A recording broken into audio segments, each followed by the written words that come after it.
देवी, मैं तेरे को योगिनी एकादशी का महात्म सुना रहा हूँ, ध्यान से सुनना। अथ योगिनी एकादशी महात्म। धर्मराज युधिष्ठिर बोले, हे जनार्दन, अब आप कृपा करके आषाढ़ माह के कृष्ण पक्ष की एकादशी का नाम तथा महात्म क्या है सो सब वर्णन कीजिए। श्री कृष्ण भगवान बोले, हे राजन, आषाढ़ माह के कृष्ण पक्ष की एकादशी का नाम योगिनी है। इसके विरह से समस्त पाप नष्ट हो जाते हैं और इस लोक में भोग तथा परलोक में मुक्ति देने वाली है। हे राजेश्वरी, ये एकादशी तीनों लोकों में प्रसिद्ध है। मैं आपसे एक पुराणों में कही हुई कथा कहता हूँ, ध्यानपूर्वक सुनो। अलकापुरी नाम की नगरी में एक कुबेर नामक राजा राज्य करता था। वह शिव भक्त था। उसकी पूजा के लिए एक माली पुष्प लाया करता था।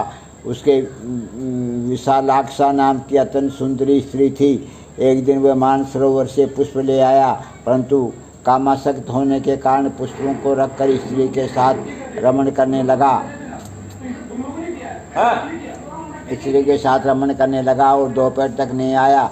तब राजा कुबेर को उसकी राह देखते देखते दोपहर हो गया, तो उसने क्रोधपूर्वक अपने सेवकों को आज्ञा दी कि तुम लोग जाकर हेममाली का पता लगाओ कि वह अभी तक पुष्प क्यों नहीं लाया।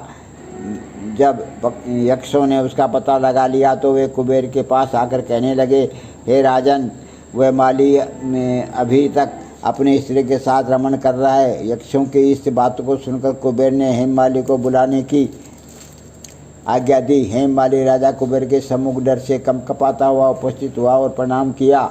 उसको देखकर राजा कुबेर को महान क्रोध आया। उसने कहा, हे पापी, महानीच कामी, तूने मेरे पूजनीय ईश्वरों के भी ईश्वर शिव जी का भी अनादर किया है। इससे मैं तुझे श्राप देता हूँ कि तू स्त्री का वियोग भोगेगा और मृत्युलोक में जाकर कोढ़ी होगा। कुबेर के श्राप के प्रभाव से वो उसी क्षण स्वर्ग से पृथ्वी पर गिरा और कोढ़ी हो गया। उसकी स्त्री भी उसी समय अंतर्ध्यान हो गई। मृत्युलोक में जाकर उसने महान दुख भोगे, परंतु शिव जी की भक्ति के प्रभाव से उसकी बुद्धि मलिन नहीं हुई। वह हिमालय पर्वत की ओर चल दिया। वहाँ पर चलते चलते मार्केंड ऋषि के आश्रम में पहुँचा। वह ऋषि अत्यंत वृद्ध तथा तपशाली थे।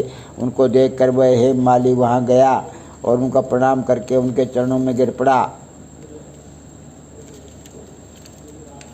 इसको देखकर मार्केंड ऋषि बोले कि तूने कौन से कर्म किए हैं जिसे तू कोढ़ी हुआ और महान दुख भोग रहा है। पर हेममाली बोला, हे मुनि, मैं यक्षदान कुबेर का सेवक हूँ। मैं राजा की पूजा के लिए नित्य प्रति पुष्प लाया करता था। एक दिन अपनी स्त्री के साथ विहार करते करते देर हो गई और दोपहर तक पुष्प लेकर नहीं पहुँचा। उन्होंने मुझे श्राप दिया कि तू अपनी स्त्री का वियोग भोग और मृत्युलोक में जाकर कोढ़ी बन तथा दुख भोग। इससे मैं कोढ़ी हो गया हूँ और महान दुख भोग रहा हूँ। अतः आप कोई ऐसा उपाय बताइए जिससे मेरी मुक्ति हो। इस पर मार्कंडेय ऋषि बोले कि भाई, तूने मेरे सम्मुख सत्य वचन कहे, इसलिए मैं तेरे उद्धार के लिए एक व्रत बताता हूँ। यदि तू आषाढ़ माह के कृष्ण पक्ष की योगिनी नामक एकादशी का विधि पूर्वक व्रत करेगा तो तेरे सभी पाप नष्ट हो जाएंगे। इस पर हेममाली बहुत प्रसन्न हुआ और मुनि के वचनों के अनुसार योगिनी एकादशी का विधि पूर्वक व्रत किया। इसके प्रभाव से वह फिर अपने पुराने रूप में आ गया और अपनी स्त्री के साथ विहार करने लगा। हे राजन, इस योगिनी की कथा का फल 88 सहस्त्र ब्राह्मणों को भोजन कराने के बराबर है। इसके व्रत के समस्त पाप दूर हो जाते हैं और अंत में स्वर्ग मिलता है। बोलो योगिनी एकादशी महात्म की जय।